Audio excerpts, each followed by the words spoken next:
Ma très chère Alice, je n'ai que trop attendu, ma douce, ma belle, pour prendre la plume, pour tracer avec humilité ces quelques lignes qui vous sont destinées. Votre parfum m'ennuie, et comme dans un rêve, surgit de la plume, m'apparaît alors votre délicate silhouette. Depuis que j'ai humé vos cheveux, je ne pense qu'à vous, ma tendre, ma toute belle. Oh, combien votre souvenir est doux à mon esprit. De larmes, comme des perles de rosée, montent à mes yeux lorsque je vous évoque. Je suis très heureux et comblé. Je vous aime, oh ma bien-aimée.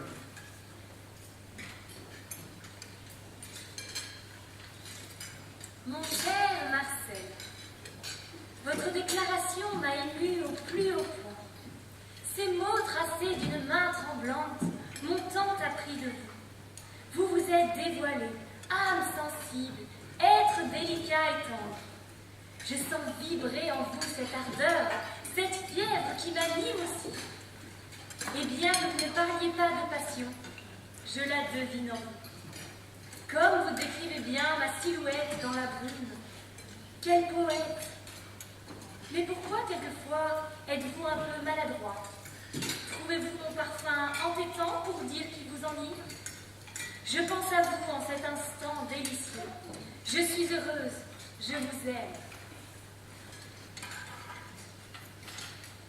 Ma chère Alice, si vous saviez comme il m'a été agréable de vous lire, j'ai parfaitement ressenti tout ce que vous n'osiez pas me dire.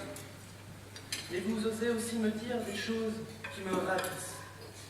Il est vrai que je parle plus mal que je n'écris, et si vous avez de ma prose appris de moi, j'en suis comblé. Si je ne parle pas de passion, sachez qu'elle m'habite.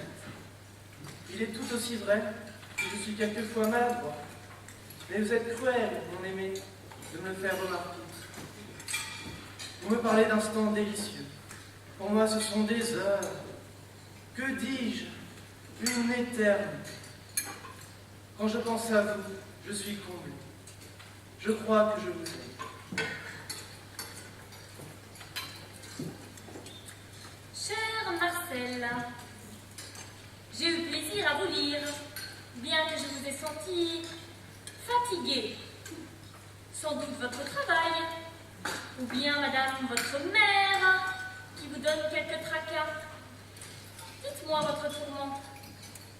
Je ne doute pas de votre passion, gros bêta. Et ne soyez pas aussi agressif. On dirait un chat écorché.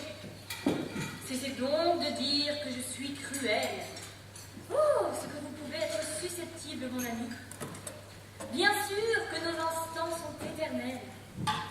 Croyez-vous que je m'ennuie près de vous? À vous lire, mon tendre ami. Chère Alice, il est vrai, comme vous le dites, que je suis fatigué. Il y a mon travail et toutes ces soirées où nous sommes sortis. Et puis ces heures passées à la lumière d'une faible bougie, cherchant l'inspiration pour vous écrire. Sachez toutefois que maman n'est pour rien dans mon état.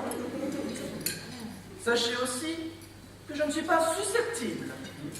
Je trouve cela très désagréable de tenir ce propos, alors que vous me dites ne pas être certaine de ne pas vous ennuyer avec moi. J'en suis très peiné. J'attends vos nouvelles. Quelle mouche vous a piqué? Je vous savais susceptible et agressif. Je ne vous pensais pas de mauvaise foi. Sachez que je n'ai rien contre votre mère. Et si je ne vous inspire pas, je n'en suis pas autrement surprise, mais attristée. Puis je vous en prie, épargnez-moi vos jérémiades.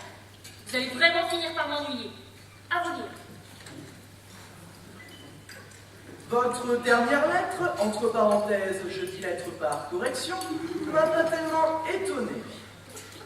Je me suis très vite rendu compte, heureusement pour moi, que vous n'étiez que duplicité, des minauderies qui simulaient mal votre vraie nature. Car il faut être mauvaise, ou refoulée, ou quelque chose d'autre que mon éducation m'interdit de reproduire ici. On s'acharnait ainsi après moi. Moi qui me suis livré pieds et poings liés. Moi qui vous ai donné mon estime. Je tiens à vous le dire maintenant, vous commencez à m'ennuyer. Vous êtes bien le goujat, le malotru que je voyais poindre en vous derrière votre masque bonasse, votre sourire niais et votre air de pocheton. Je comprends que votre mère soit folle d'avoir engendré un pareil déchet.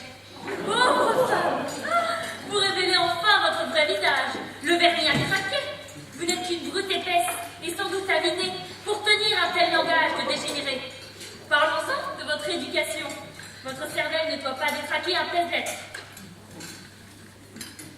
Moi, tu vois, je le sens pas. Si je réponds comme l'auteur l'a écrit, je vais devenir désagréable ou grossier. Non, ça va pas, ça va pas. C'est mon personnage.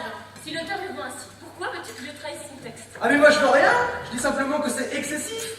Que des scènes comme celle-ci, c'est pas crédible. Hein. Pas crédible. Qu'est-ce que t'en sais? Tu connais quelque chose? Ma parole, mais tu me cherches là.